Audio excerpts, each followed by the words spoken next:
ನಮಸ್ಕಾರ ವೀಕ್ಷಕರೇ. ರಾಜಕೀಯದಲ್ಲಿ ಸತತವಾಗಿ ಹಿನ್ನಡೆ ಅನುಭವಿಸ್ತಾ ಕಾಂಗ್ರೆಸ್ ಅಂಗಳದಲ್ಲಿ ಸತತವಾಗಿ ಮುನ್ನಡೆ ಕಾಯ್ದುಕೊಂಡು ಬಂದಿರೋ ರಾಹುಲ್ ಗಾಂಧಿಗೆ ಡಬಲ್ ಶಾಕ್ ಎದುರಾಗ್ತಾ ಇದೆ. ಒಂದು ಕಡೆ ರಾಹುಲ್ ತಂದೆ ಹಾಗೂ ಭಾರತದ ಮಾಜಿ ಪ್ರಧಾನಿ ರಾಜೀವ್ ಗಾಂಧಿ ಕಾಲದಲ್ಲಿ ನಡೆದಿದ್ದ ಅತಿದೊಡ್ಡ ಹಗರಣ ಬೋಫೋರ್ಸ್ ಕೇಸ್ ಓಪನ್ ಆಗ್ತಾ ಇದೆ. 64 ಕೋಟಿ ಲಂಚ ಹಗರಣದ ಕೇಸ್ ಇದಾಗಿದ್ದು ಕಾಂಗ್ರೆಸ್ ಸರ್ಕಾರದ ಅವಧಿಯಲ್ಲೇ ಇದು ಕ್ಲೋಸ್ ಕೂಡ ಆಗಿದೆ. ಈಗ ಈ ಕೇಸ್ ಓಪನ್ ಆಗ್ತಾ ಇರೋದಕ್ಕೆ ಪ್ರಮುಖ ಕಾರಣವೇ ಒಬ್ಬ ಪ್ರೈವೇಟ್ ಏಜೆಂಟ್ ಬಿಚ್ಚಿಟ್ಟಿರೋ ಸ್ಫೋಟಕ ಸತ್ಯ. ಈ ಕೇಸ್ ಓಪನ್ ಇಂದ ಕಾಂಗ್ರೆಸ್ಗೆ ಹೇಗೆ ಹೊಡೆತ ಬೀಳುತ್ತೆ, ಬಿಜೆಪಿಗೆ ಯಾವ ರೀತಿ ಲಾಭ ಆಗುತ್ತೆ ಅನ್ನೋದು ಕೂಡ ಚರ್ಚೆಗೊಳಗಾಗ್ತಾ ಇದೆ. ಇನ್ನೊಂದು ಕಡೆ ಇನ್ನು ಮುಂದೆ ಯಾವತ್ತೂ ಕಾಂಗ್ರೆಸ್ ಇವಿಎಂ ಬಗ್ಗೆ ಆರೋಪ ಮಾಡದಂತೆ ಕಾನೂನು ಹೊಡೆತ ಕೊಡೋದಕ್ಕೆ ಎಲೆಕ್ಷನ್ ಕಮಿಷನ್ ಮುಂದಾಗಿದೆ. ಇದೆಲ್ಲವನ್ನ ಒನ್ ಬೈ ಒನ್ ವಿವರಿಸ್ತಾ ಹೋಗ್ತೀವಿ. ಈ ವಿಡಿಯೋವನ್ನ ತಪ್ಪದೆ ಕೊನೆ ತನಕ ನೋಡಿ. ಅದಕ್ಕೂ ಮುನ್ನ ಮೀಡಿಯಾ ಮಾನ್ಸ್ಟರ್ ಚಾನೆಲ್ ಅನ್ನ ತಪ್ಪದೆ ಸಬ್ಸ್ಕ್ರೈಬ್ ಮಾಡಿ. 70 ವರ್ಷಗಳ ಸುದೀರ್ಘ ಆಡಳಿತ, ಒಂದೇ ಕುಟುಂಬದ 3 ಪ್ರಧಾನಿಗಳು, ಅದಾದ ಬಳಿಕವೂ ಮತ್ತೆ ಒಂದು ಕುಟುಂಬದ ನೆರಳಲ್ಲೇ 10 ವರ್ಷಗಳ ಆಳ್ವಿಕೆ. ರಾಹುಲ್ ಗಾಂಧಿಯನ್ನ ಒಂದೊಂದು ಸಲ ಲಕ್ಕಿ ಅಂತ ಕರಿಬೇಕು ಅನ್ಸುತ್ತೆ.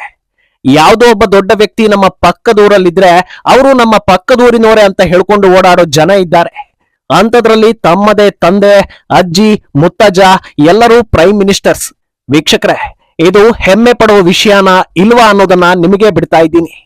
ಅಂದಹಾಗೆ ಈ ವಿಚಾರವನ್ನ ಈಗ ಯಾಕೆ ಎಳೆದು ತಂದೆ ಅಂದ್ರೆ, ಒಂದು ಕುಟುಂಬ 70 ವರ್ಷಗಳ ಕಾಲ ಪ್ರಪಂಚದ 7ನೇ ದೊಡ್ಡ ದೇಶವನ್ನ ಆಳಬೇಕು ಅಂದ್ರೆ 100ಕ್ಕೆ 100 ಸರಿಯಾದ ದಾರಿಯಲ್ಲಿ ನಡೆದಿರೋದಕ್ಕೆ ಸಾಧ್ಯವೇ ಇಲ್ಲ. ಈ ದಾರಿಲಿ ಹಲವು ಸಮಸ್ಯೆಗಳು, ಸಾಕ್ಷ್ಯಗಳು ಇದ್ದೇ ಇತ್ತು. ಈ ಪೈಕಿ ಒಂದು ಬೋಫೋರ್ಸ್ ಹಗರಣ. ಇದಕ್ಕೀಗ ಮರುಜೀವ ಬರೋ ಕಾಲ ಬಂದಂತಿದೆ. ಅಮೆರಿಕ ಮೂಲದ ಪ್ರೈವೇಟ್ ಇನ್ವೆಸ್ಟಿಗೇಟರ್ ಮೈಕಲ್ ಹರ್ಷ್ಮ್ಯಾನ್ ಬೋಫೋರ್ಸ್ ಹಗರಣದ ಬಗ್ಗೆ ಸಾಕಷ್ಟು ರಹಸ್ಯಗಳು ಹಾಗೂ ಮಾಹಿತಿಗಳನ್ನ ಹಂಚಿಕೊಳ್ಳೋ ಇಂಗಿತವನ್ನ ವ್ಯಕ್ತಪಡಿಸಿದ್ದಾರೆ. ಅವರನ್ನ ಕಾಂಟ್ಯಾಕ್ಟ್ ಮಾಡೋದಕ್ಕೆ ಸಿಬಿಐ ಟೀಮ್ ಮುಂದಾಗಿದೆ. ಆದ್ರೆ ಇದಕ್ಕಾಗಿ ಒಂದಷ್ಟು ಪ್ರೊಸೀಜರ್ ಗಳನ್ನ ಫಾಲೋ ಮಾಡೋ ಅವಶ್ಯಕತೆ ಇದ್ದು, ಮೊದಲಿಗೆ ಭಾರತ ಸರ್ಕಾರ ಅಮೆರಿಕಕ್ಕೆ ರಿಕ್ವೆಸ್ಟ್ ಕಳಿಸೋದಕ್ಕೆ ಮುಂದಾಗಿದೆ. ಭಾರತದಿಂದ ಅಮೆರಿಕಕ್ಕೆ LR ಅಂದ್ರೆ ಲೆಟರ್ ರೊಗ್ಯಾಟರಿ ಒಂದನ್ನ ಕಳಿಸಿಕೊಡ್ತಾ ಇದ್ದಾರೆ. ಒಂದು ದೇಶದ ಕೋರ್ಟ್ ಇನ್ನೊಂದು ದೇಶದಲ್ಲಿ ಅಥವಾ ಇನ್ನೊಂದು ದೇಶದವರ ಜೊತೆ ತನಿಖೆ ನಡೆಸಬೇಕು ಅಂದ್ರೆ ಅಲ್ಲಿನ ಕೋರ್ಟ್ಗೆ ಮನವಿಯನ್ನ ಸಲ್ಲಿಸಬೇಕು. ಆ ಪ್ರಕ್ರಿಯೆಯನ್ನ LR ಅರ್ಥಾತ್ ಲೆಟರ್ ರೊಗ್ಯಾಟರಿ ಮೂಲಕ ಮಾಡಲಾಗುತ್ತೆ. ಇದು ಇಮಿಡಿಯೇಟ್ ರಿಕ್ವೆಸ್ಟ್ ಆಗಿರೋದಿಲ್ಲ. LR ಕಳಿಸಿ ಸುಮಾರು 90 ದಿನಗಳ ಬಳಿಕ ಮತ್ತೊಂದು ಫಾರ್ಮಲ್ ರಿಕ್ವೆಸ್ಟ್ ಅನ್ನ ಕಳಿಸಬೇಕಾಗುತ್ತೆ.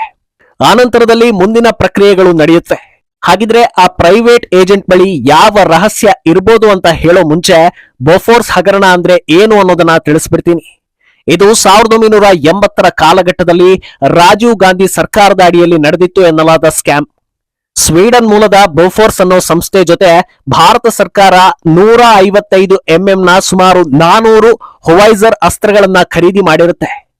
ಕಾರ್ಗಿಲ್ ಯುದ್ಧದ ಗೆಲುವಿನಲ್ಲಿ ಈ ಅಸ್ತ್ರಗಳು ಪ್ರಮುಖ ಪಾತ್ರವನ್ನ ವಹಿಸಿರುತ್ತವೆ.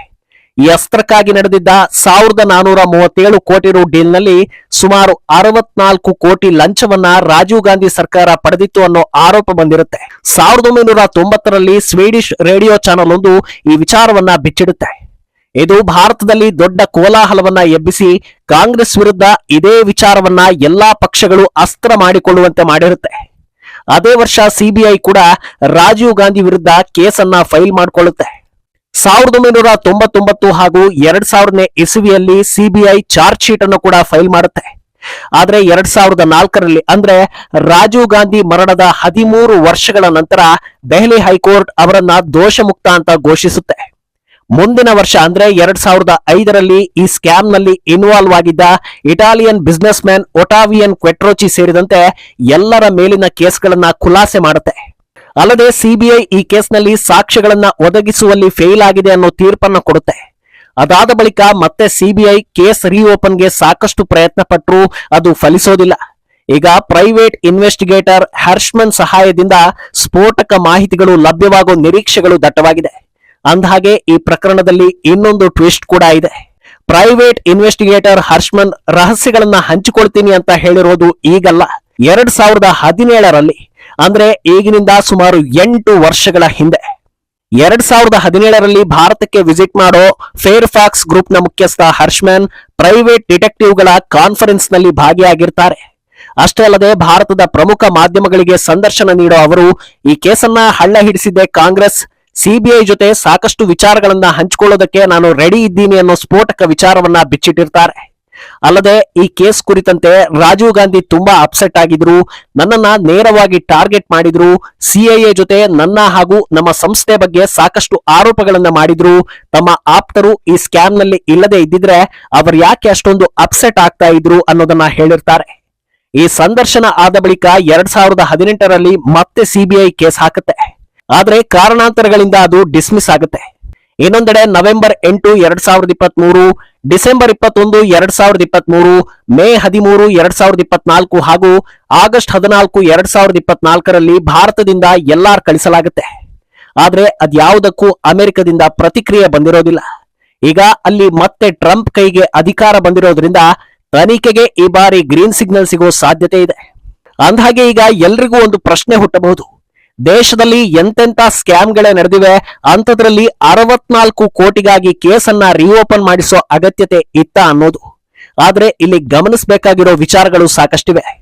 ಹರ್ಷ್ಮನ್ ಹೇಳಿರೋ ಪ್ರಕಾರ ರಾಜೀವ್ ಗಾಂಧಿ ತುಂಬಾ ಅಪ್ಸೆಟ್ ಆಗಿದ್ರು ಅಂದ್ರೆ ಇದು ಸಣ್ಣ ಪುಟ್ಟ ವಿಚಾರ ಆಗಿರೋದಕ್ಕೆ ಸಾಧ್ಯವೇ ಇಲ್ಲ.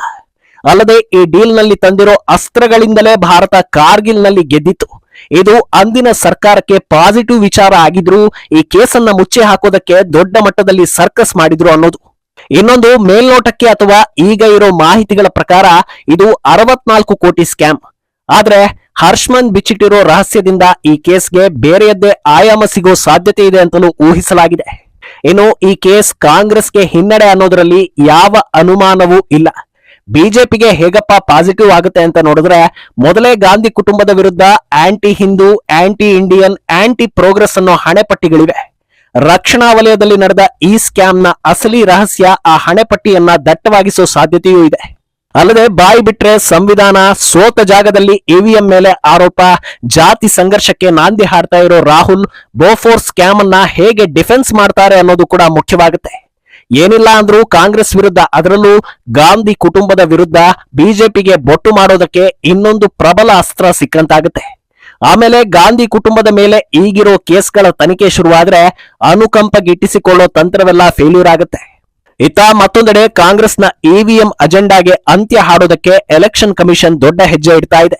ಇನ್ನು ಮುಂದೆ ಯಾರಾದ್ರೂ ಇವಿಎಂ ಬಗ್ಗೆ ಸುಳ್ಳು ಸುದ್ದಿಗಳನ್ನ ಹರಡಿಸೋ ಕೆಲಸ ಮಾಡಿದ್ರೆ ಕ್ರಿಮಿನಲ್ ಕೇಸ್ ಹಾಕುವ ನಿರ್ಧಾರವನ್ನ ಕೈಗೊಂಡಿದೆ. ಮಹಾರಾಷ್ಟ್ರ ಸೋಲಿನ ಬಳಿಕ ಕೈ ನಾಯಕರು ತಲೆಗೊಂದು ಹೇಳಿಕೆಯನ್ನ ಕೊಡ್ತಾ ಇದ್ದಾರೆ. ಈಗ ಮಾಜಿ ಸಿಎಂ ಪೃಥ್ವಿರಾಜ್ ಚೌಹಾಣ್ ಇವಿಎಂ ಬಗ್ಗೆ ಅಂತಾರಾಷ್ಟ್ರೀಯ ಮಟ್ಟದಲ್ಲಿ ತನಿಖೆ ಆಗ್ಬೇಕು ಅಂದಿರೋದರ ಬೆನ್ನಲ್ಲೇ ಎಲೆಕ್ಷನ್ ಕಮಿಷನ್ ಈ ಕ್ರಮಕ್ಕೆ ಮುಂದಾಗಿದೆ. ಅಂದ್ಹಾಗೆ ಇದೊಂಥರ ಆಟ ಆಗಿದೆ. ಎಷ್ಟು ಸಲ ಪ್ರೂವ್ ಮಾಡಿ ತೋರಿಸಿದ್ರು ಅನುಮಾನ ಪಡ್ತಾರೆ ಅಂದ್ರೆ ಇಷ್ಟೊತ್ತಿಗಾಗ್ಲೇ ಮುಟ್ಟಿ ನೋಡಿ ಕೊಡುವಂತಹ ಹೊಡೆತ ಕೊಡ್ಬೇಕಿತ್ತು. ಆ ಕಡೆ ಅವರು ಆರೋಪಿಸೋದು, ಈ ಕಡೆ ಇವರು ವಾರ್ನಿಂಗ್ ಕೊಡೋದು, ಇದೇ ಆಟ ಆಗಿದೆ ಅಂತ ಜನರು ಹೇಳ್ತಾ ಇದ್ದಾರೆ. ಈಗ ಮತ್ತೊಮ್ಮೆ ಕ್ರಿಮಿನಲ್ ಕೇಸ್ ಬಗ್ಗೆ ವಾರ್ನಿಂಗ್ ಕೊಡ್ತಾ ಇದ್ದಾರೆ. ಆದ್ರೆ ಇದಾದ್ರೂ ವರ್ಕ್ ಆಗುತ್ತಾ ಅಥವಾ ಇದು ಟುಸ್ ಪಟಾಕಿನ ಅಂತ ಜನರೇ ಮಾತಾಡ್ಕೊಳ್ತಾ ಇದ್ದಾರೆ.